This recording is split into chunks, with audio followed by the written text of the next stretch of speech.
Assalamualaikum warahmatullahi wabarakatuh. Perkenalkan, nama saya Ahmad. Saya adalah peserta PPG PAI dalam jabatan batch 2 tahun 2024. Pada video ini saya akan membuat sebuah video praktek mengajar dengan metode yaitu diferensiasi learning. Saya adalah guru PAI di SMP Plus Banjarsari Sumedang. Oke, langsung saja marilah kita lihat bagaimana saya dalam proses mengajar.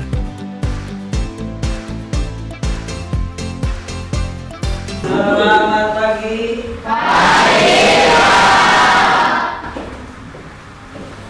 Oke. Bismillahirrahmanirrahim. Assalamualaikum warahmatullahi wabarakatuh.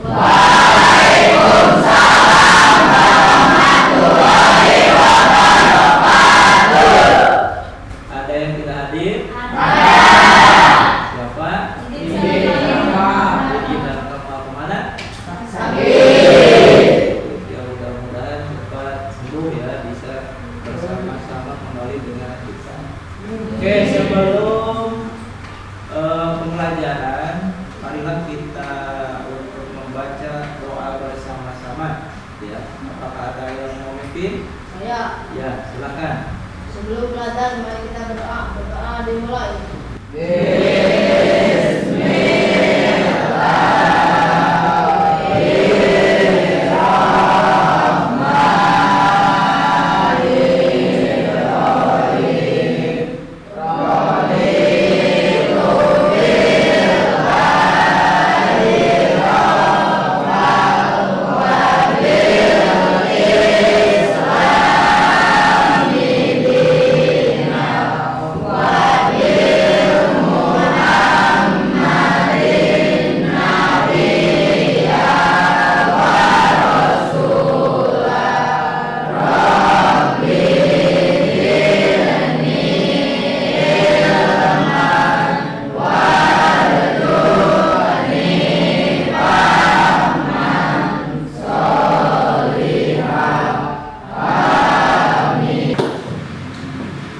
Oke, pada pertemuan sebelumnya kita sudah membahas yaitu tentang sholat, mulai dari pengertian, kemudian definisi, ya, kemudian syarat dan hukumnya, dan bahkan juga kita sudah membuat yaitu tentang proyek, ya, proyek membuat poster tentang bacaan dan gerakan sholat.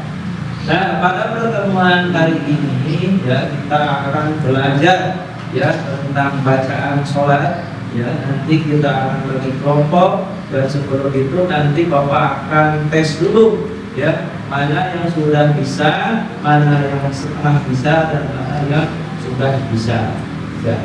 Oke, sebelum itu Bapak akan coba tanya dulu, apakah kalian masih ingat ada berapa rukun sholat? Ada yang tahu? Jom. Ya, silakan. 17. Ada yang lain? Ya, oke nih. Bapak akan ulas kembali tentang rukun sholat. Ada yang 17 dan ada yang 13. Ya, rukun sholat itu pertama itu diawali dengan niat. Ya, niatnya itu tentunya pasti berbeda-beda. Ya, kalau niat sholat zuhur ya sholat zuhur. Kalau niat sholat asar, niat sholat maghrib, dan seterusnya. Kemudian setelah niat yaitu takbiratul ihram. Ya, takbiratul ihram. Kemarin kita sudah membuat posternya tentang bacaan dan gerakan sholat. Ketika niat kita itu harus berdiri tegak, kemudian menghadap kiblat. Ya, itu ketika niat. Kemudian takbiratul ihram itu adalah mengangkatkan kedua tangan ya setelah niat dengan mengucapkan takbir Allahu Akbar. Ya, kemarin kita sudah membuat posternya dan bacaannya. Ya, tinggal kita praktekkan. Ya, tinggal kita praktekkan. Ya, setelah takbiratul ihram itu berdiri tegak. Ya, rukun sholat yang ketiga adalah berdiri tegak. Ya, sebelumnya dalam pose itu tangan kiri berada di perut, kemudian diikuti dengan tangan kanan. Ya, seperti itu. Kemudian selanjutnya rukun sholat yang keempat adalah membaca surat Al-Fatihah. Oke, silakan kita baca.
Semua apa?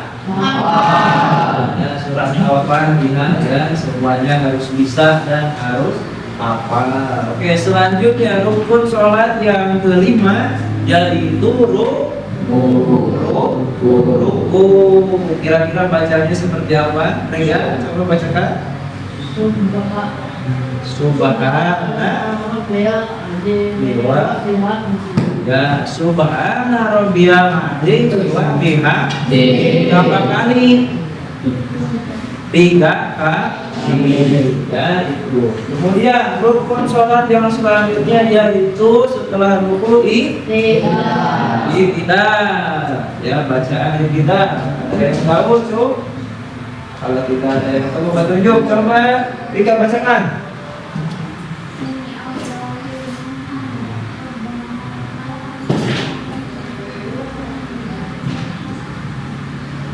Rabbana walakal hamdu ussamawati.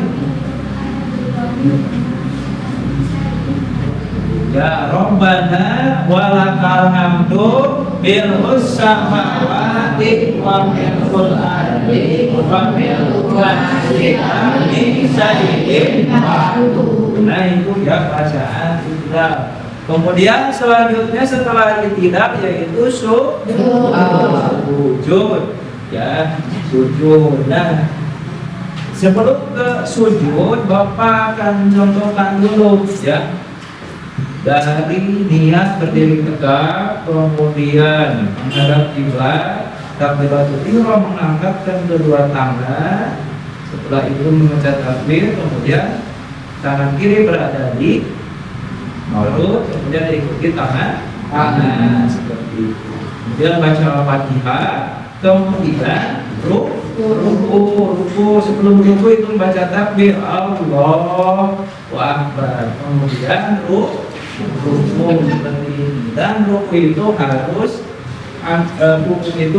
lurus ya, 90 derajat ya. Kalau dari segi bahasa itu kalau menyimpan air tidak boleh sampai tumpah atau kemudian iktidal setelah ruku ya, iktidal tadi bacaannya sami'allahu liman hamidah Rabbana walakal hamdu mil'us samawati wa mil'ul ardi wa mil'us kami. Kemudian setelah itu sujud ya, sujud. Bacaannya apa?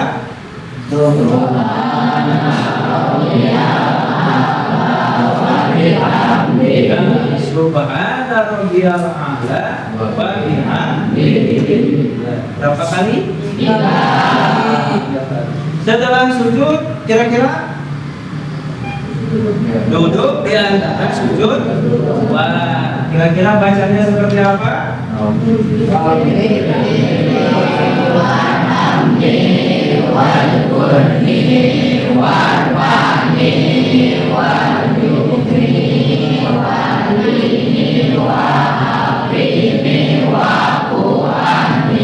Ya, Robi firli warhamni wajburni warfa'ni warzuqni wahdini wa'afini wa'fu anni. Itu kalau nggak salah ada 8 kalimat, ya, 8 kata, ya, kalimat, ya. Oke, yang selanjutnya setelah duduk di antara sujud dua itu kira-kira apa? Tasahud. Tasahud itu ada tasahud awal, ada tasahud akhir. Kita baca bersama-sama tasahud awal. At-tahiyatul mubarakatus shalawatut thayyibatul lillah. Assalamu alaika ayyuhan nabi wa rahmatullahi wa barakatuh. Assalamu alaina wa ala ibadillahi sholihin. Asyhadu an la ilaha illallah wa asyhadu anna Muhammadan Rasulullah. Allahumma sholli ala sayyidina Muhammad wa ala ali sayyidina Muhammad wa sholli ala sayyidina Ibrahim wa ala ali sayyidina Ibrahim wa barik ala sayyidina Muhammad wa ala ali sayyidina Muhammad wa barik ala sayyidina Ibrahim wa ala ali sayyidina Ibrahim.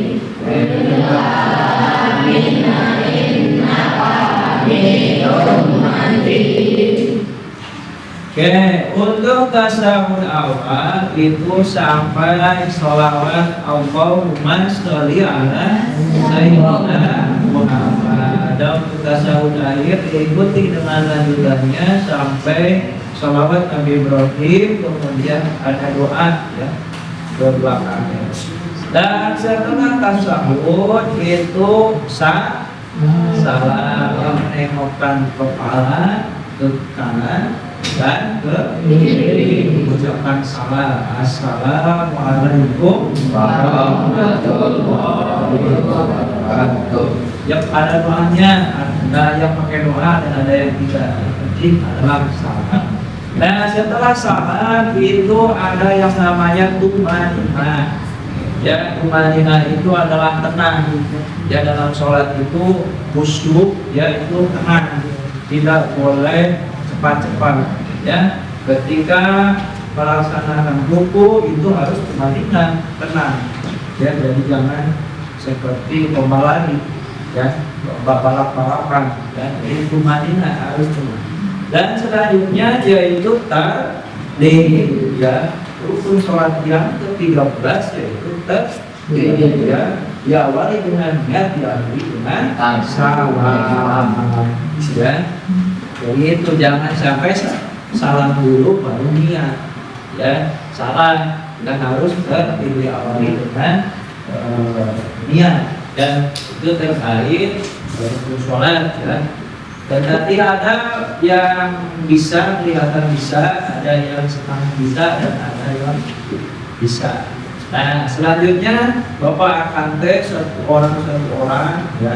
Nanti Bapak akan cari kelompok, ada yang bisa, ada yang tidak bisa, dan ada yang tidak bisa, ada yang setengah bisa, dan ada yang bisa. Dalam proses pembelajaran, saya mengawali proses pembelajaran dengan asesmen. baik itu secara keseluruhan maupun perorangan.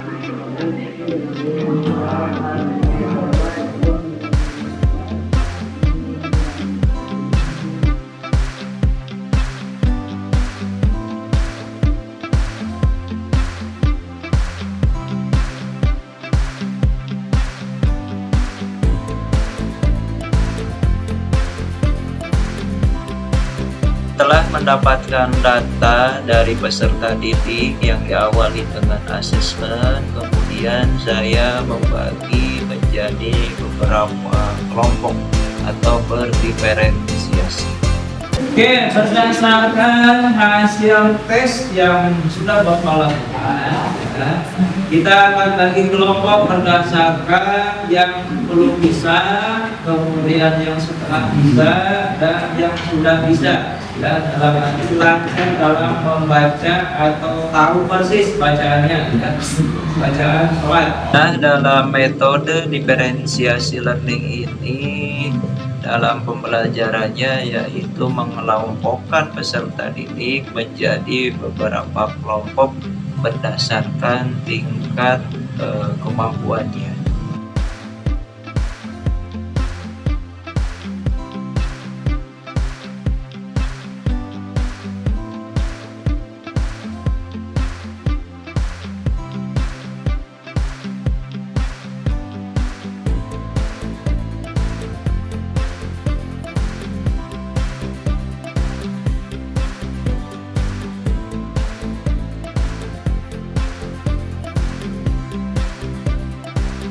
Setelah itu, kemudian dari kelompok tersebut saya membuat metode pembelajarannya, terutama dalam materi yaitu tata cara sholat berdasarkan rukunnya untuk tingkat kelompok pertama, yaitu dengan menulis karena mereka belum hafal.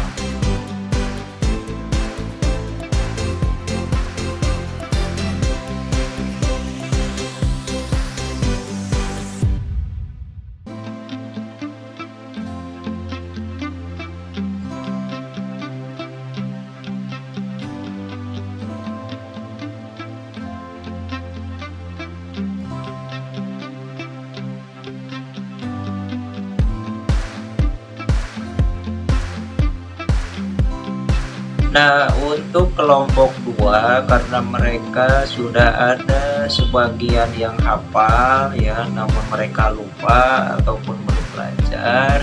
Jadi saya menyuruh mereka untuk saling mengetes ya atau menalar ya. Yang satu mendengarkan, yang satunya itu menalar.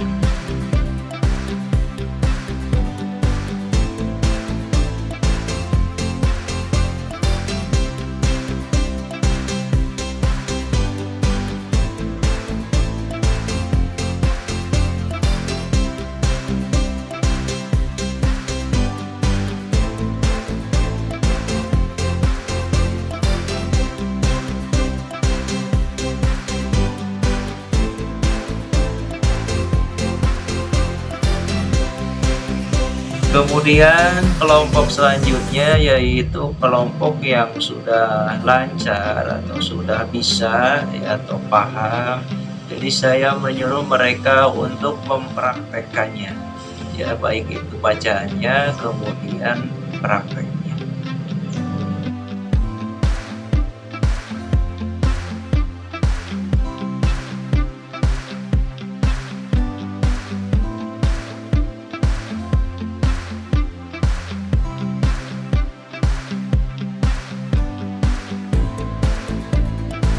Nah, secara keseluruhan tentunya baik kelompok 1, kelompok 2, kelompok 3 ini harus tetap mereka belajar ya, harus mereka tingkatkan. Walaupun berdiferensiasi, adanya perbedaan dikelompokkan, tentunya diharapkan semua peserta didik itu harus bisa membaca maupun memahami dari gerakan sholat. Oke, Alhamdulillah ya, tadi setelah Bapak tes satu-satu ya, kemudian Bapak ngomongkan ada yang belum bisa, kemudian ada yang bisa tapi belum lancar, kemudian ada yang sudah bisa ya, terkait bacaan surah Al-Quran. Nah, bagi yang belum bisa, silahkan kalian untuk terus belajar ya, untuk terus dihafalkan. Bagi yang setengah lancar atau bisa juga sama, harus tetap belajar ya. Dan yang sudah lancar dan yang sudah bisa, ini kalian harus sering praktekkan dalam kehidupan sehari-hari. Begitupun semuanya sama, tetap belajar, tetap praktekkan, karena sholat ini hukumnya wajib ya bagi umat muslim yang harus didirikan setiap hari, terutama yang lima waktu. Oke, untuk pertemuan selanjutnya insya Allah kita akan bertemu kembali ya, tentang materi yang tentang sana, yaitu tentang sholat ya. Terima kasih, semoga ada manfaatnya. Assalamualaikum warahmatullahi wabarakatuh.